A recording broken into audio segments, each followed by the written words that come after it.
El clima parece ser que se extiende de la Cámara de Diputados, tal vez con otro tono, pero también me parece, María Eugenia, ¿cómo estás? Buenas noches. ¿Cómo estás? Buenas noches. Me parece también que es violento en los términos, y ahora lo vamos a ver, cuando un ministro de Economía plantea que posiciones políticas, en este caso respecto del acuerdo con el Fondo Monetario, coloca a quien no está de acuerdo, en este caso a ustedes, como traidores a la, prácticamente, ¿no? Que traicionan al pueblo, que que ustedes son el establishment. ¿Querés verlo para que la gente sepa de qué estamos hablando antes de que contesten? Y además particularmente habló de vos, ¿no? Diciendo una de las principales referentes de Juntos por el Cambio. A verlo, Guzmán.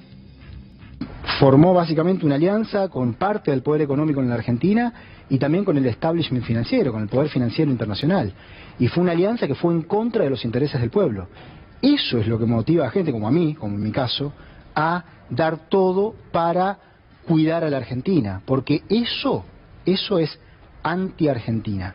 La posición que mantienen dirigentes clave de Juntos por el Cambio, hoy la escuchaba la exgobernadora Vidal, por ejemplo, sí, o al expresidente, es una posición anti-soberanía, anti-Argentina, en contra de los intereses de la patria. Anti-Argentina, en contra de los intereses de la patria, particularmente decía, escuchándote a vos, llegó, digamos, a esa conclusión. Y después dijo otras cosas, ¿no? Que ellos eran el establishment y el Frente de Todos defendía los intereses del pueblo. Ya había dicho que no iba a hacer este acuerdo a costa del hambre del pueblo. Pero digo, frente a esto, ¿qué te dice? La primera respuesta, que creo que es la mejor respuesta, se la dieron 9 millones de argentinos que nos votaron hace muy poco tiempo, ¿no? El 12 de septiembre. Pero más allá de eso, esta semana escuché esta palabra anti-argentino y la palabra golpe, que son palabras que las fuerzas democráticas dejamos atrás hace mucho tiempo, porque son palabras de la dictadura. Las fuerzas democráticas no usamos estas palabras. Las fuerzas democráticas competimos electoralmente, ganamos, perdemos elecciones, debatimos, tenemos diferencias, tenemos que ejercitar la tolerancia, pero no le decimos al que piensa distinto que es anti-argentina.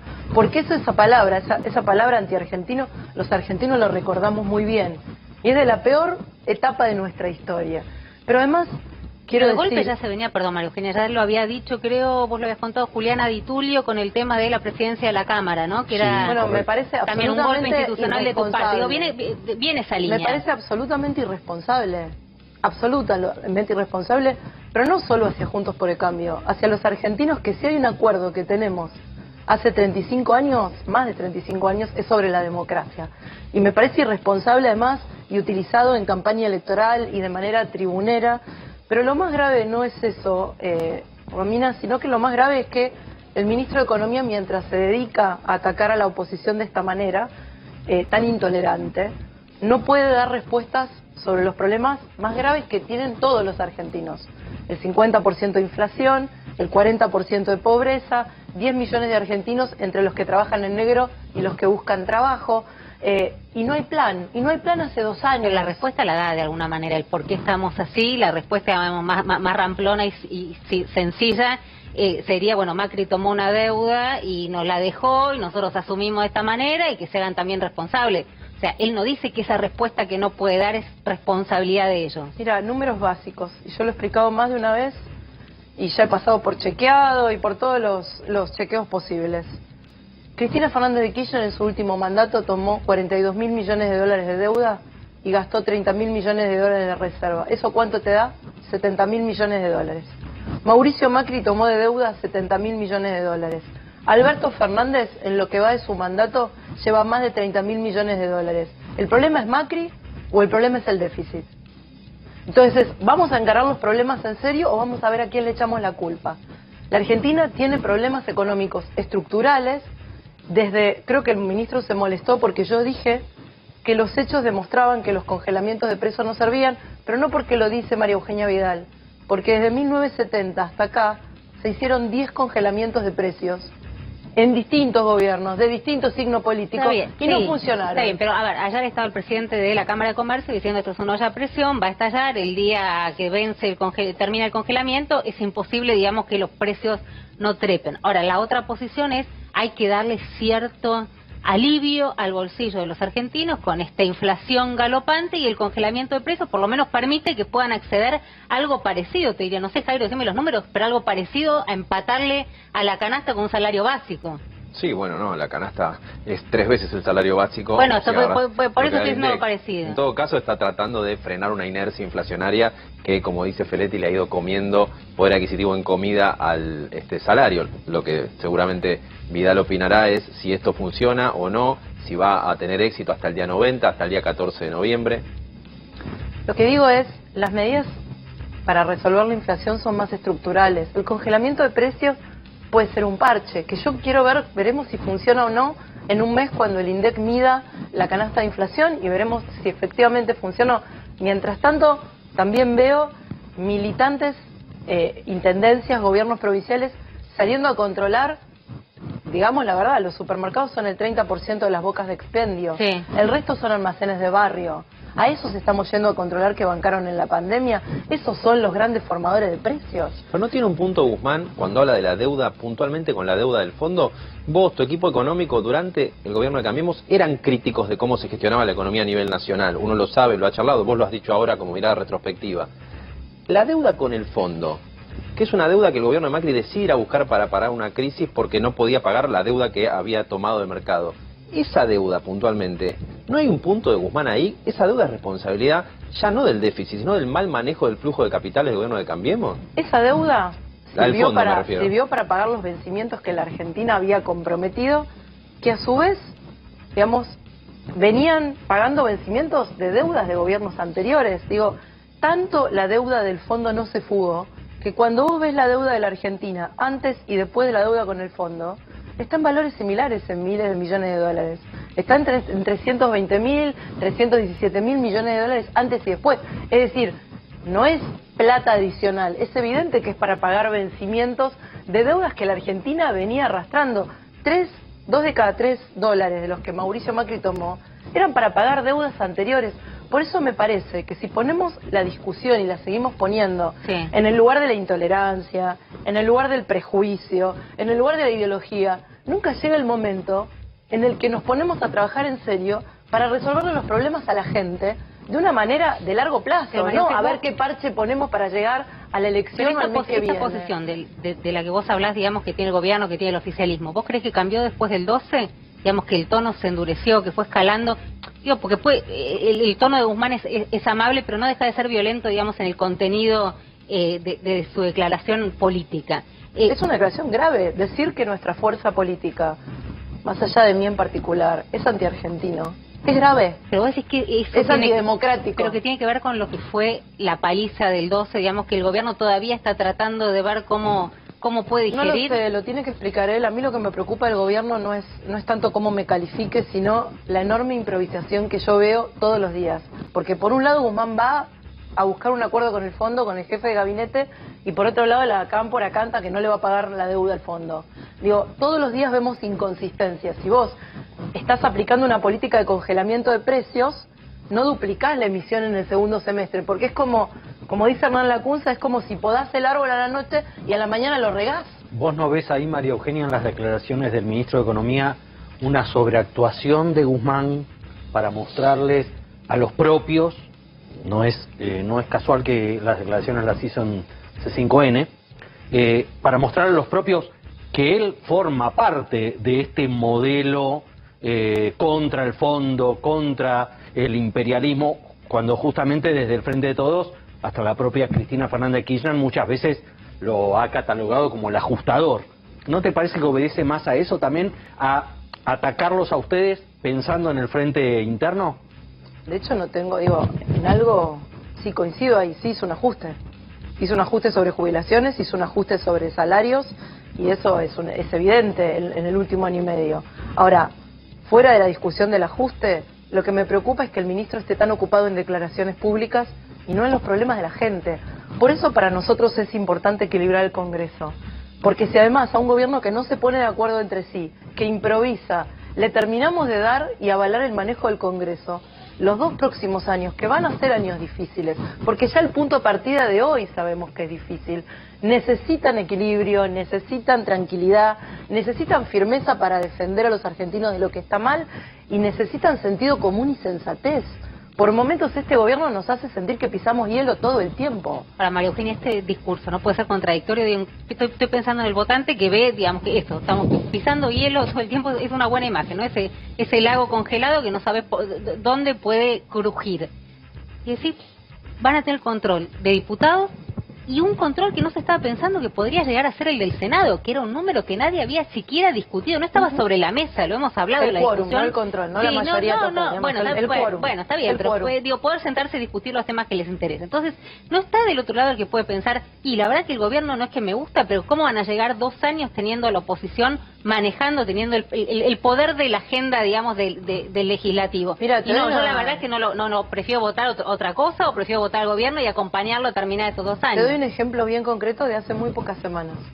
Cuando fue la elección del 12 de septiembre, el gobierno, en lugar de escuchar el voto de la gente y empezar a tomar medidas de fondo, no parches, ni medidas electorales, ni el plan platita, ni todo lo que está pasando, sino en serio, y realmente convocar al equipo económico y decir, la gente nos dio un mensaje, hagamos algo distinto, empezaron a disputarse el poder, los ministros le renunciaron en masa por los medios, los ministros de Cristina al presidente, y nos hicieron sentir a todos los argentinos de vuelta, que estábamos cerca del abismo, que no sabíamos cómo terminaba. La oposición fue prudente, no echó nafta al fuego, no hizo nada por desestabilizar el gobierno. Nuestra responsabilidad está demostrada en los últimos 2 años, pero además en nuestra historia. Nosotros somos fuerzas políticas democráticas que queremos que este gobierno termine como corresponde su mandato y todo lo que sea bueno para la gente. Y te doy un ejemplo votado hoy, en esta sesión. Horrible. En esta sesión se va a votar, no sé si ya hasta ahora se votó o no, el alivio fiscal para monotributistas, para emprendedores con deudas, una condonación de deudas considerando la situación de la pandemia. Fue una propuesta del oficialismo, nosotros la acompañamos. No es verdad que nuestro bloque no acompaña al oficialismo, así como lo acompañamos en pandemia, así como en la provincia de Buenos Aires durante el primer año, sí, cada no ley que el gobernador, acá no bajo y te cada voto ley que el tuya. gobernador pidió la tuvo para manejar la pandemia, y nosotros como oposición y teniendo mayoría en el Senado de la provincia nunca le bloqueamos la gobernabilidad, todos los presupuestos fueron aprobados. Entonces no es cierto, nosotros somos una oposición responsable. También somos responsables para decir no a la reforma judicial, no a un procurador con mayoría simple, no a una ley que te faculta cerrar escuelas, que fue la que mandó Alberto Fernández y todavía no retiró, y todavía no se retiró esa ley. O sea, poner firmeza donde hay que poner firmeza y acompañar en lo que es bueno para la gente. Y también poder plantear nuestra propia agenda hoy. Por ejemplo, la agenda judicial, porque yo soy una apasionada de los temas judiciales, desde el 94 vengo cubriendo desde que se amplió el fuero federal. Ahora, si vos me preguntas si el procurador es la agenda de la gente o la reforma judicial es la agenda de la gente, yo te creería que no. ¿A qué decir que no? No, digo, yo la verdad que no interpreto a la gente, pero no me parece que sea, hoy es una agenda más alejada que eso. Nosotros hoy le planteamos al oficialismo tratar, por ejemplo, ficha limpia. 400.000 argentinos piden ficha limpia. Esto es, contemos, ¿no? Para esto es que los candidatos y las autoridades partidarias y precandidatos no puedan presentarse si tienen doble condena por delitos dolosos contra el Estado. El oficialismo no lo quiso tratar. Le planteamos y le venimos planteando hace rato la derogación de la ley de alquileres, que votamos a ambas fuerzas y que fue un error. Hoy no hay propietario o inquilino que no te diga que tiene un problema para alquilar. De Lipovetsky, ¿no? De Lipo, sí. No logramos que esos son los problemas de la gente. Le planteamos un alivio fiscal, un alivio impositivo para cada pyme y para generar empleo joven, y que cada pyme que genere un nuevo trabajador no pague impuestos al trabajo. Digo, esa es la agenda de la gente, para mí, y María la Eugenia, agenda que tiene que ver con la economía. En esa agenda, ¿vos vas a ser de los dirigentes que acompañen a Macri a declarar en la causa donde lo investigan por presunto espionaje a las víctimas del Ara San Juan? Porque hay algunos dirigentes de Juntos por el Cambio que van a ir a acompañarlos, Bueno, de hecho estuvo Lombardi, yo estuve hablando con él el domingo en la radio, pero estuvo hace un ratito en el programa anterior diciendo que sí, que la convocatoria iba a ser además gestionada por algunos dirigentes que lo iban a acompañar en algo que es interesante, porque en este momento de la campaña, donde por momentos uno siente que desde tu espacio le conviene quedarse de brazos cruzados y ver, ¿no?, cómo se equivoca, dejar que se equivoque el adversario. ¿Suma o resta esa foto? Pues Macri claramente, digamos, se victimiza en el sentido de decir esto es una persecución, el juez no tiene nada, ni siquiera estaba imputado, era por estar escuchando aparentemente a los familiares de Lara San Juan desde la AFI sin que haya, digamos, ningún marco legal que lo permita. Digo, ¿suma o resta? ¿O es en el medio de la campaña un Mauricio Macri teniendo que ir a declarar a Dolores después de haber estado en Miami y de resistirse al primer llamado indagatoria? Yo ahí te diría dos cosas, ¿no? Pero me quedo con la pregunta de Jaime, si lo vas a acompañar. Sí, lo contesto. Primero, yo ya hice público mi apoyo a Mauricio en esta causa y mi defensa de Mauricio en más de una oportunidad. No creo, bajo ningún punto de vista, que le haya espiado a los familiares de Lara San Juan, y además creo que esta es la citación a un expresidente después de una paso perdida en el medio de una campaña electoral, con lo cual me parece absolutamente intencionada de un juez que no es competente en la causa, que subroga un juzgado que no debería investigar la causa y que debería estar en la Ciudad de Buenos Aires, dicho por la Cámara Federal. Entonces, en ahí ese Macri contexto, puede recusarlo, cosa que hizo. Se denegó y por eso se va a presentar el día jueves. Ahora, la manera en que cada dirigente lo apoya, nosotros tenemos varios frentes hoy en los que estamos peleando. Uno es Mauricio en el frente judicial y muchos dirigentes lo acompañan y me parece muy bien. Otros estamos haciendo campaña para juntar estos 120 diputados que definan el quórum. Ahora, el apoyo a Mauricio lo tiene de todos. Pero yo voy a encontrar la manera de expresar mi apoyo, que ya lo he hecho público, lo voy a reiterar, y de hecho nos estamos organizando a ver de qué manera, de qué distintas maneras. Algunos irán a Dolores, otros a lo mejor nos reunimos con él, otros hacemos un comunicado. Es parte de nuestra organización. Ahora, y de lo que cada uno, el lugar que cada uno ocupa también. Viste que me interesaba lo que decía Calvo el otro día, ¿no? Me decía que estos paralelismos tan locos, porque de alguna manera parece que el oficialismo tiene una campaña muy parecida, porque le falta el sí del catalán, le falta el se puede, esta campaña propositiva, ¿no?, que están proponiendo, y ustedes de alguna manera imitan lo que fue la llegada de Cristina Kirchner en la primera declaración que tuvo que ir a Comodoro Pi, donde transformó lo que era un acto que ella sentía en su momento degradante, que no tenía que declarar frente a un juez que también sentía que la perseguía. ¿Te acordás en un acto en los tribunales de Comodoro Pi? Hoy parece que el acto de Comodoro Pi de Cristina Kirchner se traslada, y lo decía bien Javi el otro día, a Dolores con Mauricio Macri, ¿no? Uno se copia la campaña y el otro se copia cómo ir a declarar. A mí me parece, Romina, que lo importante para todos los que nos están escuchando, más allá de cómo cada partido hace su campaña y cómo expresen sus opiniones, es que volvamos a sus problemas y que tengamos propuestas concretas para resolverlo. Y yo te agradezco este espacio porque, por ejemplo, por estar sentada acá, le puedo decir a los jóvenes que no tienen trabajo, que son la mitad de los desocupados, que si yo soy diputada, todo el bloque va a impulsar un monotributo gratuito primer año para los jóvenes que se inscriben. Y que vamos a impulsar esto que te decía de la baja de impuestos al trabajo en las pymes. Y que vamos a impulsar que no se voten nuevos impuestos, porque se votaron 19 impuestos o aumentos o nuevos en el último año y medio, y eso al que produce y da trabajo le pesa. Que vamos a votar una ley o vamos a poner en tratamiento, y ojalá tengamos el número, una ley que defina que vayamos a buscar a cada uno del 1.300.000 chicos que dejaron la escuela en la pandemia y que financie a cada provincia para que los vaya a buscar. O que ponga prácticas laborales para que consiga el primer trabajo. Yo creo que eso le preocupa a la gente. Después, si Mauricio va acompañado, no va acompañado, qué dirigente lo acompaña, o si el Frente de Todos hace una campaña electoral es una agenda nuestra, o por más no. del Círculo Rojo, más del periodismo. Yo lo que creo es que hoy la gente, y yo lo percibo porque me paso todo el día en la calle. Mira, esta mañana estuve con Fernán Quiroz y con terapistas, intensivistas, enfermeros, kinesiólogos que trabajaron en terapias intensivas en pandemia, que están absolutamente estresados por lo que vivieron el último año y medio, donde no se tomaron vacaciones y siguen peleando contra la pandemia. Estoy seguro que la agenda de ellos no tiene que ver con esto, como la agenda de cada uno de los pymes y comerciantes que veo en la ciudad, que están tratando de resistir y ponerse de pie, no tiene que ver con esto. No están mirando el jueves, decir. O la gente que está preocupada por la salud mental, y también tenemos una propuesta para eso en el Congreso, y me agarró una mamá de un chico adicto y me dice, no puede ser que cuando mi hijo se puede hacer daño o nos puede hacer daño a nosotros, no haya manera de internarlo con la actual ley, que lo vimos en el caso de Chano, lo vimos perfectamente. Sí. Entonces digo, esas para mí son las discusiones que le importan a la gente. Lo demás es como cada uno expresa y hace política con límites, ¿no? Como arrancamos en esta nota. Vos no le podés decir anti-argentino a un opositor.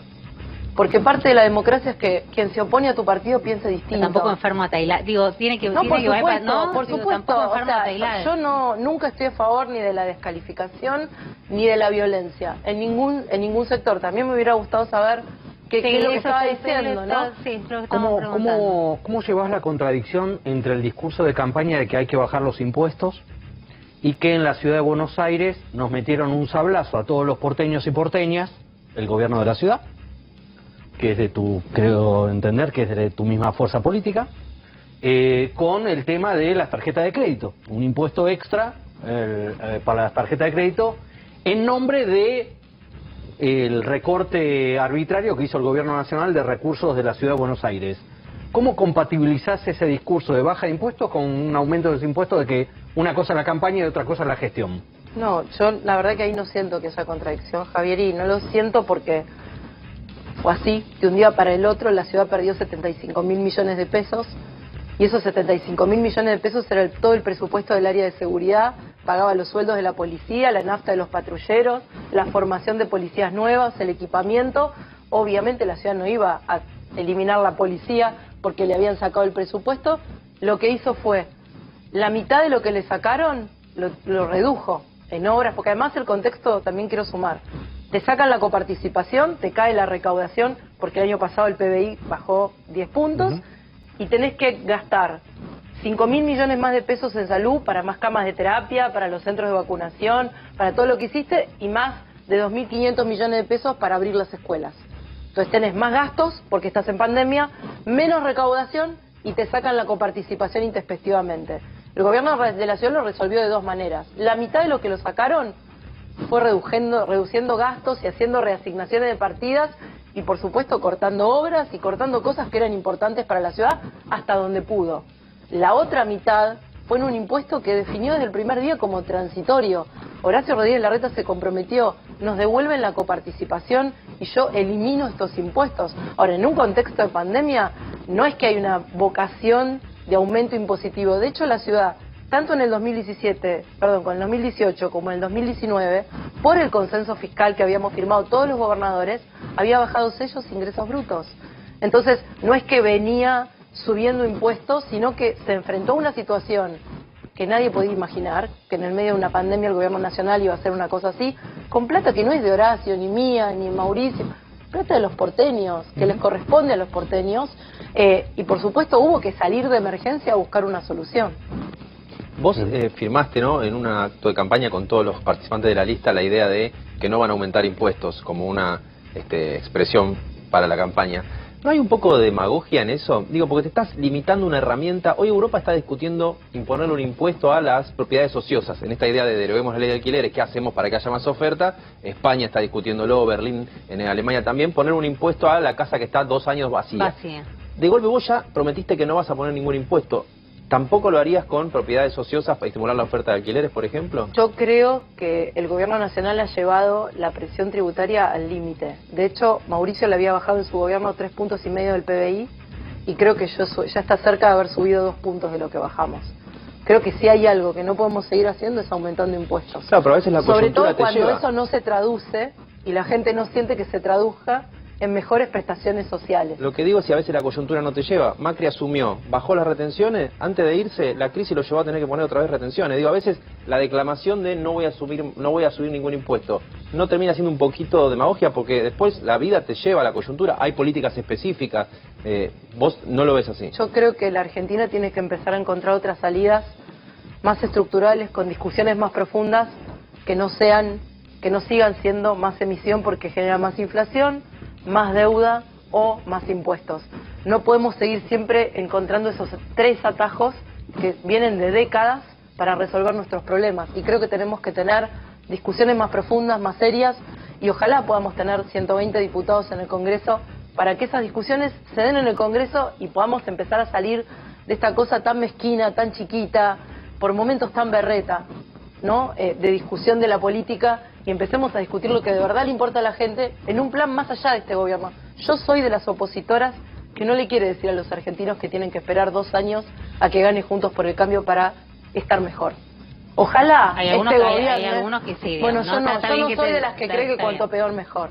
Ojalá este gobierno entienda que tiene que tener un plan, que el ministro entienda que en lugar de decirnos antiargentinos o antipatria a nosotros, tiene que una vez por todas, después de 2 años, que poner un plan arriba de la mesa para que podamos discutir en el Congreso y para que podamos avanzar.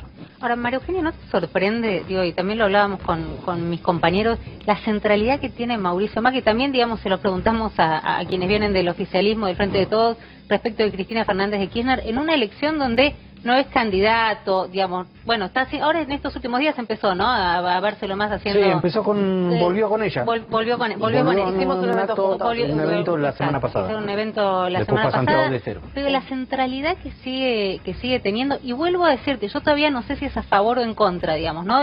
Quien te vota a vos, quien te vota a Horacio, se los he preguntado a los dos varias veces, si lo sienten como una carga o como alguien que viene a empujar, porque se sigue discutiendo de un lado y del otro respecto de Macri y Cristina. Macri y Cristina no son candidatos, no están, digo, acompañan en la campaña, pero no es que el juego lo están jugando ellos, ni lo van a definir ellos. Yo creo que el problema es que en la Argentina queremos simplificar y decir que el problema de la Argentina tiene un nombre y un apellido. Y los problemas nuestros son más profundos. Para mí es absolutamente natural que Mauricio me acompañe en campaña. Hago política con él desde hace más de 15 años. Que me acompañe en la ciudad de Buenos Aires, además, donde fue jefe de gobierno 2 periodos, me parece lo más natural del mundo. Yo creo que la estrategia del oficialismo, del ápero Macri, no funciona. Y no funciona porque cuando te haces cargo de un gobierno y ya pasaron 2 años, la gente no le importa de quién es la culpa, la gente pide respuestas concretas. Y eso es lo que creo que en su improvisación y su vamos viendo permanente el gobierno no le ha dado. Y por eso es que no nos están votando. Ahora, hay que escuchar. Ahora, en esta, y ahora la vamos a ver a Tolosa, ¿no?, hablando del golpe blando a Victoria Tolosa Paz, que está junto con Goyán encabezando en provincia. Pero te quería preguntar, digamos, si se te ve como más tranquila, más afianzada que previo a las PASO. ¿El resultado de las PASO te tranquilizó? Digo, a vos en lo personal, no, pero ¿sabes en qué? De verdad, se te veía más errática, digamos, ¿no? Tal vez, o no tan segura como se te ve ahora. ¿Te pesaba esto que salían a decir de Vidal no puede caminar la provincia, no puede volver a pisarla, el cuestionamiento de estar encabezando la lista en Capital cuando tuviste la gestión en provincia, que había sido una especie, ¿quién vino a decir acá? Se escapó. ¿Se acuerdan? Alguien del Frente de Todos. No, sí, obviamente, no fue Ritondo, digamos, claramente. Ay, chicos, si no me van a ayudar hoy, déjenme como el profesor Osona, déjenme. Bueno, no me acuerdo quién vino acá y dijo. Funcionario bonaerense. Santoro. Bueno, cualquiera, porque te habías escapado. Digo, eso te venía pesando y cuando viste el resultado dijiste, bueno, al Colorado le fue bien en la provincia, no fue muy bien en Capital. ¿Ya está? ¿Te pudiste sacar esa mochila? Yo siempre estuve convencida de la decisión que tomé y los resultados me dieron la razón, porque en provincia, con Diego Santilli y Facundo Manes, nosotros renovamos 14 diputados y si los resultados del 12 de septiembre se repiten, estamos renovando 16. ¿Vos crees que sí? O sea, en cambio en la ciudad de Buenos Aires, donde todo parece más fácil, nosotros ponemos en juego 10 diputados y con los resultados del 12 de septiembre están entrando 8. Y la número 9, ¿sabés quién es? Sandra Pita. Y para mí no es menor... No quiere venir Pita al programa. Bueno, le voy a decir que venga. Yo le voy a pedir que venga. No, es que es una cosa de loco. Ahí está, no quiere venir Pita, es una cosa que... No, pero dice que no... Bueno, vamos a hablar con ella. También a Tetá. Vamos a hablar con ella. Tetá es un fracaso gestionando. Tetá es un fracaso gestionando. No creo, no, dijo... Si hay algo que Tetá es metedor y empuja. Dijo, yo le digo a Sandra que venga, la traigo a Pita y todavía no... Tampoco nosotros que nosotros le decimos tiene que venir. Le podemos sugerir, bueno, podemos invitar, que no pasa nada. Pero lo que quiero decir es, para mí, ella, independientemente de que recorra o no canales de televisión, recorre el programa, está muy bien, digamos, porque recién empieza en política, pero no empieza recién en la vida, es investigadora del CONICET. Y la elección hoy es entre ella o que entre Carlos Heller, que hace muy poco tiempo atrás dijo, patria o muerte, viva Cuba, ¿no? Cuando se estaban dando las manifestaciones en Cuba. Esa es la elección. Esa es la importancia del noveno, digamos... Del noveno diputado y de acercarnos a esos 120 que tenemos como objetivo, que actúen como un freno cuando el Ejecutivo quiera llevar adelante atropellos o disparates. No estamos relajadísimos en No, por supuesto que no, hay que seguir peleando. Y por eso estoy convencida que este era el lugar donde había que pelear. Y siempre fui donde creí que había que dar las peleas. Y cuando me fui a provincia, todo el mundo estaba en desacuerdo. Y me decían, ¿qué haces en provincia? Vas a perder, no tenés ninguna oportunidad. Y yo fui, más allá de perder o ganar, porque sabía que ese era el lugar donde tenía que pelear.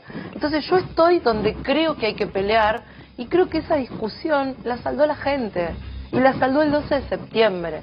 Entonces, la ¿Pero verdad sentías como esa mochila, esa mirada, esa discusión que estuvo muy centrado? ¿También creías que era una agenda? Pues de verdad te lo digo con total... Se te ve distinta desde el 12. Uno puede decir, bueno, el triunfo acompaña, digamos. Por lo menos el triunfo en las PASO, pero... Siempre que la gente te acompañe con el voto, por supuesto que siempre te transmite respaldo. Digo, yo mi última elección la había perdido, y por supuesto, digamos, uno vuelve a hacer campaña y vuelve no se te había visto un año. Y sí, claro, digamos, una vuelta a los bonaerenses en el peor momento, que no los por habías eso, digamos, acompañado. todas las discusiones, pero la verdad es que yo puse lo mejor de mí y convencida de la pelea que tenía que dar, y hoy estoy todavía más convencida porque siento que la gente nos dio la razón de dónde tenía que estar, de dónde tenía que estar Diego, de qué era lo que teníamos que defender en cada lugar, de cuál era la pelea central, que no se trata ni de Diego, ni de mí, ni de Horacio, ni de Mauricio. Se trata de esto de tener un bloque sólido en el Congreso, equilibrado y que te defienda. Y eso es lo que se juega el 14 de noviembre, no ningún candidato con nombre y apellido. Para mí. Digo, para que la gente entienda, digo, hablamos entra Javi, que también está hablando de este tema ayer con Miriam Bregman. ¿Te preocupa más hoy, en esto que decís, la seguimos peleando, digamos, los votos que te puedan comer, por izquierda o por derecha?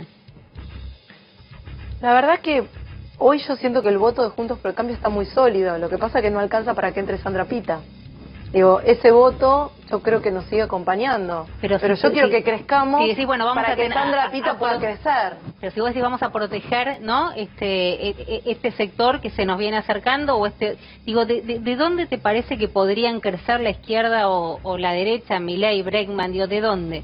Yo creo que lo que le tiene que quedar claro a la gente, digo, eso te lo va a contestar mejor un encuestador que yo, y siempre es, qué sé yo, digo, no, Javi me lo contesta. Bueno, un analista político como Javier, me lo contesta. Te lo voy a contestar haciéndote la pregunta famosa de la mosca en el plato de sopa. Viste, decís, pero si ganamos en toda la ciudad, ¿por qué me pregunta justo por donde perdemos la ciudad? Juntos por el Cambio perdió en una sola comuna. Lugano. 2.500 votos de diferencia, muy poquito. ¿Por qué te parece que es el único lugar que casualmente es el de los más postergados de la ciudad de Buenos Aires? Tu tierra natal. Mi tierra natal, además. Por eso estás tan informado. No, por eso. No, bueno. Pero, ¿por qué crees que justamente en uno de los barrios más pobres de la ciudad se da justo el único lugar donde Juntos por el Cambio no pudo ganar? También es uno de los más pobres, Pompeya, Barracas, Parque Patricios. Digo, no es el único lugar pobre de la ciudad, digamos, ganamos en la mayor parte del sur, menos en Lugano, con lo cual no creo que haya un voto de los más postergados en contra del gobierno de la ciudad. Creo que si hay un gobierno que ha hecho urbanización de barrios, que ha desarrollado el sur con la Villa Olímpica. El otro día estuve recorriendo el barrio Papa Francisco. Digo, si hay un lugar donde se ha desarrollado el sur y un gobierno, ha sido el nuestro, ¿no? Y los desequilibrios se han reducido. Que falta, seguramente falta, pero que se han hecho mucho, tanto que hasta trasladamos la sede del gobierno de la ciudad al sur, el centro de formación de policía al sur. Ahora, en el sur hemos perdido el lugar en esta elección, pero también hemos ganado cuando Mauricio era jefe de gobierno, y en la elección de Horacio, creo que en la primera, recuerdo, y en la segunda ganamos también el sur. Sí. Digo, puede ser un tema coyuntural de la PASO, y estamos trabajando, por supuesto, en Lugano, y yo estuve el otro día recorriendo el centro de Lugano, la Villa 20, el centro comercial, distintos lugares, Lugano 1 y 2, y seguimos hablando y trabajando con la gente. Ahora, no lo atribuyo un fenómeno particular, para serte honesta, porque hemos ganado toda la ciudad y también en lugares muy pobres. Déjenme decirles algo, porque me encanta que este programa es interactivo. En cualquier momento Schneider va a encontrarle la vuelta. Acá me escribe, se puede decir, Carlos Bianco, ex jefe de gabinete de Axel Kicillof, para decirme que él fue el que dijo que te habías escapado y que lo sigue sosteniendo. Mira, usted no me ayude, me ayuda Carlos Bianco, que está mirando el programa, muchísimas gracias. No tengo nada que decir, Carlos Bianco. No, te lo dijo la gente.